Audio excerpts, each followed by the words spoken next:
8वां अध्याय। भारत के महान वैज्ञानिक सर जगदीश चंद्र बोस।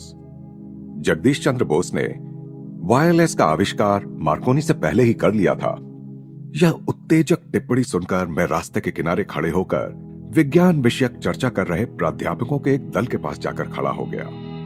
यदि उनमें सम्मिलित होने के पीछे मेरी भावना जाति के अभिमान की थी तो मुझे उसका खेद है। भारत न केवल गूढ़ चिंतन में वरन भौतिक विज्ञान में भी प्रमुख भूमिका निभा सकता है, इस बात के प्रमाण में अपनी गहरी अभिरुचि को मैं अस्वीकार नहीं कर सकता। आप कहना क्या चाहते हैं सर? प्राध्यापक महोदय ने प्रसन्नतापूर्वक स्पष्टीकरण दिया। वायरलेस कोहेरर और विद्युत तरंगों की वक्रता दर्शाने वाले एक यंत्र का आविष्कार सबसे पहले बोस ने किया था, परंतु इस भारतीय वैज्ञानिक ने अपने आविष्कारों से कोई आर्थिक लाभ उठाने की चेष्टा नहीं की। शीघ्र ही उन्होंने अपना ध्यान अजैव से जैव जगत की ओर मोड़ दिया।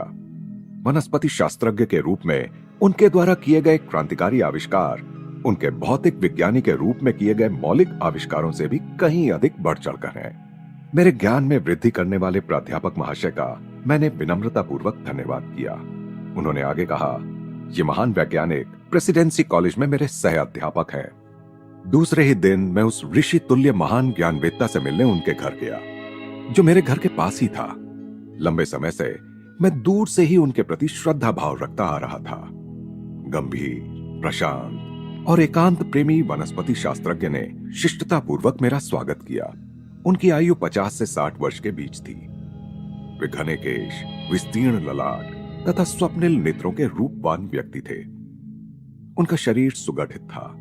बोलने में उनका विशुद्ध उच्चारण उनके शुरू से ही वैज्ञानिक स्वभाव को दर्शाता था। पश्चिम की वैज्ञानिक सोसाइटियों की सभाओं में भाग लेकर मैं हाल ही में वापस आया हूं। मेरे द्वारा आविष्कृत जीवन की अविभाज्य एकता दर्शाने वाले उपकरणों में उनके सदस्यों ने गहरी रुचि दिखाई। बोस क्रेस्कोग्राफ की परिवर्धन शक्ति यानी मैग्नीफाइंग पावर 1 करोड़ गुना है। माइक्रोस्कोप तो केवल कुछ सहस्त्र गुना ही परिवर्धन करता है, फिर भी उसने जीव विज्ञान को तीव्र गति प्रदान कर दी। जीव विज्ञान में प्राण फूंक दिए। क्रेस्कोग्राफ अगणित मार्ग खोलता है। सर, आपने विज्ञान की अमूर्त बाहों से पूर्व और पश्चिम के आलिंगनबद्ध होने की प्रक्रिया को तेज करने के लिए बहुत कुछ किया है। मेरी शिक्षा कैम्ब्रिज में हुई। प्रयोगों के आधार पर ही किसी भी सिद्धांत की सूक्ष्म से सूक्ष्म जांच करने की पाश्चात्य पद्धति कितनी सराहनीय है। यह प्रयोग मूलक कार्य पद्धति मुझे अपनी पौर्वात्य विरासत में मिली आत्म परीक्षण की क्षमता के साथ जुड़कर और भी अधिक प्रभावी हो गई। इन दोनों के जोड़ ने मुझे दीर्घ काल से चले आ रहे प्रकृति जगत के मौन को तोड़ने में समर्थ बनाया। सारे भेद खोल देने वाले मेरे क्रेस्कोग्राफ के रेखा चित्र संदेह करने वाले किसी भी व्यक्ति के लिए यह प्रमाण है कि पेड़ पौधों में भी संवेदनशील स्नायु तंत्र होता है और उनका जीवन विभिन्न भावनाओं से युक्त भी होता है। प्रेम, घृणा, आनंद, भय, सुख, दुख, मूर्छा और अन्य उत्तेजनाओं के प्रति असंख्य प्रकार की प्रतिक्रियाओं की भावानुभूति जिस प्रकार सब प्राणियों को होती है, उसी प्रकार सब पेड़ पौधों को भी होती है। सर, आपके इस क्षेत्र में आगमन से पहले तो सारी सृष्टि में व्याप्त जीवन की अद्वितीय धड़कन एक कवि की कल्पना मात्र लगती होगी। एक संत को मैं कभी जानता था जो कभी कोई फूल नहीं तोड़ते थे। वे कहते थे, गुलाब के पौधे से मैं उसका सौंदर्याभिमान कैसे छीन लूं? अपनी उद्दंडता से उसे विवस्त्र करके उसके आत्मसम्मान को धक्का कैसे पहुंचाऊं? उनके उन सहानुभूतिपूर्ण शब्दों को आपके आविष्कारों ने अक्षरशः यथार्थ सिद्ध कर दिया है। कवि सत्य से अंतरंग होता है, जबकि वैज्ञानिक अजीबोगरीब ढंग से उस तक पहुंचने का प्रयास करता है। किसी दिन मेरी प्रयोगशाला में आकर क्रेस्कोग्राफ के असंदिग्ध प्रमाणों को देख लो। कृतज्ञता पूर्वक मैंने आमंत्रण स्वीकार कर उनसे विदा ली। बाद में मैंने सुना कि उन्होंने प्रेसिडेंसी कॉलेज छोड़ दिया है और अब वे कोलकाता में एक अनुसंधान केंद्र स्थापित करने की योजना बना रहे हैं। जब बोस इंस्टीट्यूट का उद्घाटन हुआ तब मैं उस उद्घाटन समारोह में उपस्थित था। सैकड़ों उत्साही लोग संस्थान के परिसर में इधर से उधर घूम रहे थे। विज्ञान के इस नए पीठ की कलात्मकता और आध्यात्मिक प्रतीकात्मकता को देखकर मैं मुग्ध हो गया। उसका प्रवेश द्वार सुदूर स्थित किसी प्राचीन मंदिर का अवशेष है। कमल पुष्पों से भरे एक जलकुंड के पीछे स्थित मशालधारी स्त्री मूर्ति नारी के लिए अमर प्रकाश दात्री के रूप में भारत के आदर को सूचित करती है। एक उद्यान में अगोचर ब्रह्म को समर्पित एक छोटा सा मंदिर है। मंदिर में मूर्ति विहीन रिक्त स्थान ईश्वर की निराकारता को सूचित करता है। इस उद्घाटन के महान अवसर पर सर जगदीश चंद्र बोस का भाषण ऐसा लग रहा था मानो वह सीधे किसी अंतः प्रेरित प्राचीन ऋषि के मुख से निःसृत हो रहा हो। इस संस्था को मैं आज केवल एक प्रयोगशाला के रूप में नहीं वरन एक मंदिर के रूप में समर्पित करता हूं। उनकी आदरणीय महानता खचाखच भरे सभागृह पर एक अदृश्य चादर के समान छा गई। उन्होंने आगे कहा, अपनी खोज में मैं कब पदार्थ विज्ञान और प्रकृति विज्ञान के सीमा क्षेत्र में पहुंच गया मुझे पता ही नहीं चला। उस समय मेरा आश्चर्य बढ़ता ही गया जब मैंने देखा कि सजीव जगत और निर्जीव जगत के बीच की सीमा रेखाएं मिटती जा रही हैं और स्पर्श बिंदु उभरते जा रहे हैं। मैंने देखा कि निर्जीव जगत निष्क्रिय नहीं था, वह तो असंख्य शक्तियों के प्रभाव में पुलकित हो रहा था। सब में एक समान प्रतिक्रिया, धातु, वनस्पति और प्राणी को एक ही सामान्य नियम में बांधती प्रतीत हुई। वे सब थकान और खिन्नता के तत्वतः एक समान लक्षण प्रदर्शित करते थे, जिनमें पुनः तरोताजा और हर्षोत्फुल्ल होने की संभावनाएं बनी रहती थीं। मृत्यु के साथ जुड़ी हुई स्थायी प्रतिक्रियाहीनता के प्रदर्शन में भी सब एक समान थे। इस विराट सामान्यत्व से विस्मय विभोर होकर मैंने बहुत बड़ी आशा के साथ अपने प्रयोगों के परिणामों को रॉयल सोसाइटी के समक्ष रखा, परंतु वहां उपस्थित प्रकृति वैज्ञानिकों ने मुझे उनके लिए सुरक्षित क्षेत्रों पर अतिक्रमण करने के बदले उस पदार्थ विज्ञान के क्षेत्र तक ही अपने अनुसंधान को सीमित रखने की सलाह दी जिसमें मेरी सफलता का भरोसा था। मैंने अनजाने में एक अपरिचित जाति व्यवस्था के क्षेत्र में घुसकर उसके शिष्टाचार का उल्लंघन कर दिया था।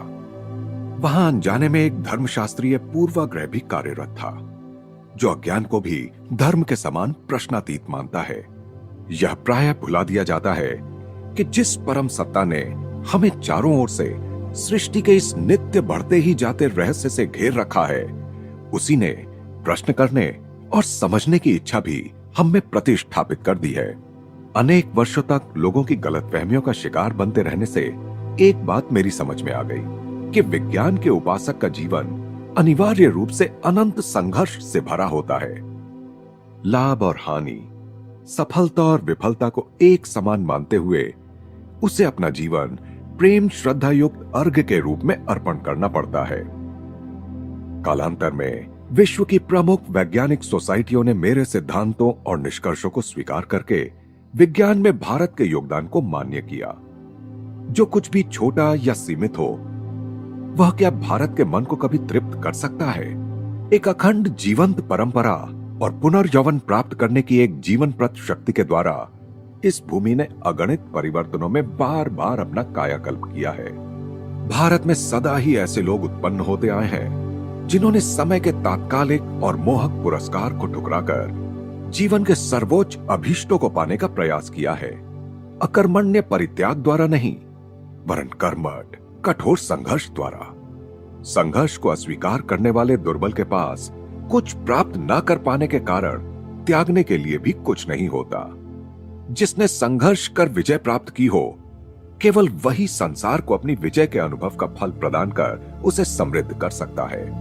इस बोस प्रयोगशाला में जड़ पदार्थों की प्रतिक्रिया पर अब तक किए जा चुके कार्य से और वनस्पति जीवन के अप्रत्याशित तथ्य सामने आ जाने से पदार्थ विज्ञान, प्रकृति विज्ञान, चिकित्सा, कृषि और यहां तक कि मनोविज्ञान के क्षेत्र में भी अनुसंधान के अत्यंत विस्तृत क्षेत्र खोल गए हैं। जिन उलझनों के बारे में अब तक यह माना जाता था कि उन्हें सुलझाया नहीं जा सकता, वे भी अब प्रयोगात्मक अन्वेषण के कार्य क्षेत्र में आ गई हैं। परंतु कठोर सटीकता के बिना उच्च सफलता नहीं मिल सकती। इसीलिए प्रवेश कक्ष में अपने अपने केस में रखे गए मेरे द्वारा आविष्कृत अति संवेदनशील उपकरणों और वैज्ञानिक यंत्रों की लंबी लंबी कतारें लगी हैं। वे दृश्यमान आभास के पीछे छिपे सत्य को खोजने के लिए आवश्यक दीर्घकालिक अनवरत प्रयत्न की तथा मानव के सीमित सामर्थ्य की परिसीमाओं को लांघने के लिए आवश्यक अविराम कठोर परिश्रम, लगन और उद्योगशीलता की गाथा सुनाते हैं। सभी आविष्कारक वैज्ञानिक जानते हैं कि वास्तविक प्रयोगशाला तो मन है, जहां वे माया के पर्दे के पीछे छिपे सत्य के नियमों को खोज निकालते हैं। यहां जो व्याख्यान दिए जाएंगे वे किसी दूसरे से प्राप्त ज्ञान की पुनरावृत्ति मात्र नहीं होंगे। उनमें इन कक्षों में प्रथम बार सिद्ध किए गए नए आविष्कारों का ज्ञान दिया जाएगा। इस संस्था के कार्य विवरण के नियमित प्रकाशनों द्वारा भारत के योगदान समस्त विश्व में पहुंच जाएंगे। वे सार्वजनिक संपत्ति बन जाएंगे। कभी भी किसी भी बात का पेटेंट नहीं लिया जाएगा। हमारी राष्ट्रीय संस्कृति का सार ही यह है कि हमें ज्ञान का प्रयोग केवल अपने लाभ के लिए करने की संस्कृतिहीनता से सदैव दूर रहना चाहिए। मेरी यह भी इच्छा है कि इस संस्था की सुविधाएं जहां तक संभव हो सके सभी देशों के अनुसंधानकर्ताओं के लिए उपलब्ध हो। इसमें मैं अपने देश की परंपराओं को आगे चलाने का प्रयास कर रहा हूं। 25 शताब्दियों पूर्व भी भारत नालंदा और तक्षशिला के अपने प्राचीन विश्वविद्यालयों में विश्व के सभी हिस्सों से आते छात्रों को ज्ञान प्राप्ति की सुविधा उपलब्ध कराता था। विज्ञान ना तो पूर्व का है न पश्चिम का, बल्कि अपनी सार्वलौकिकता के कारण वह सब देशों का है।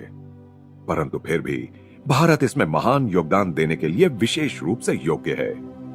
भारतीयों की ज्वलंत कल्पना शक्ति तो ऊपर ऊपर परस्पर विरोधी लगने वाले तथ्यों की गुत्थी से भी नया सूत्र निकाल सकती है, परंतु एकाग्रता की आदत ने इसे रोक रखा है। यह संयम मन को अनंत धीरज के साथ सत्य की खोज में लगाए रखने की शक्ति प्रदान करता है। उस महान वैज्ञानिक के उन अंतिम शब्दों को सुनकर मेरी आंखें छलछला उठीं।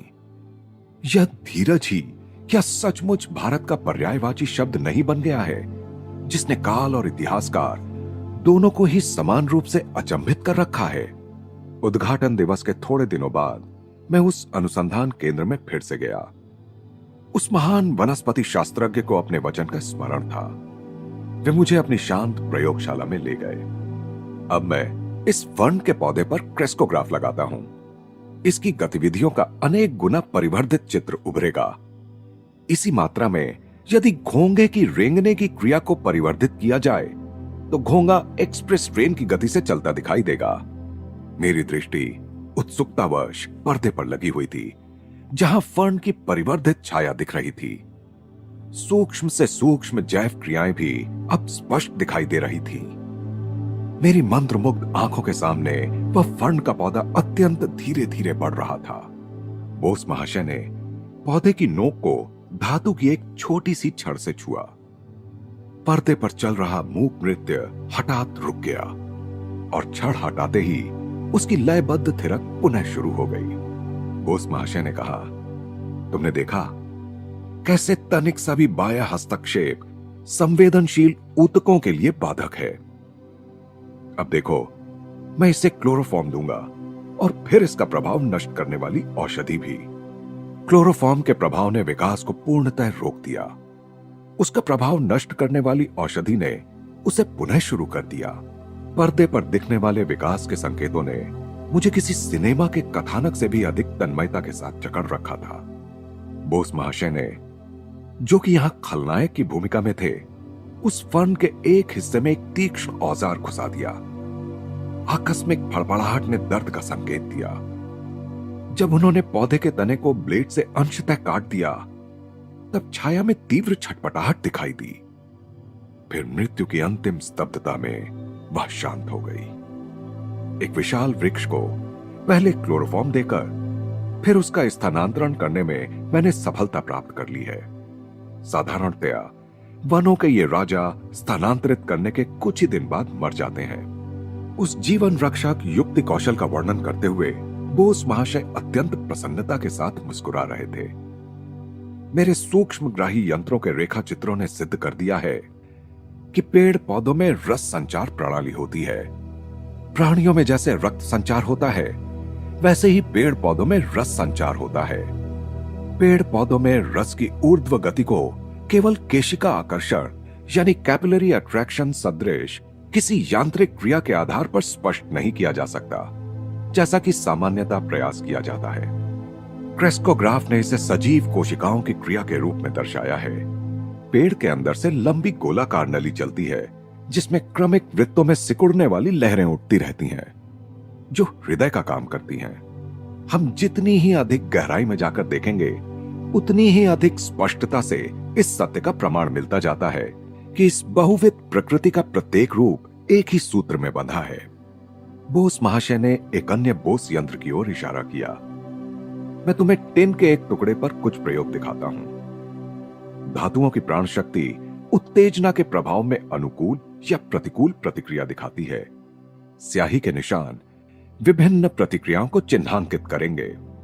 मैं तल्लीन होकर आणविक संरचना की लक्षण स्वरूप तरंगों को अंकित करने वाले रेखा चित्र अर्थात ग्राफ को देखने लगा। जब प्रोफेसर साहब ने टिन को क्लोरोफॉर्म लगाया, तब कंपन लेखन थम गया। जब धीरे धीरे उस टिन की सामान्य अवस्था लौट आई, तब वह पुनः शुरू हो गया। अब बोस महाशय ने एक विषैला रसायन लगाया। टिन के छटपटाते छोर के साथ साथ सुई ने अद्भुत रूप से रेखा चित्र पर मृत्यु की सूचना अंकित कर दी।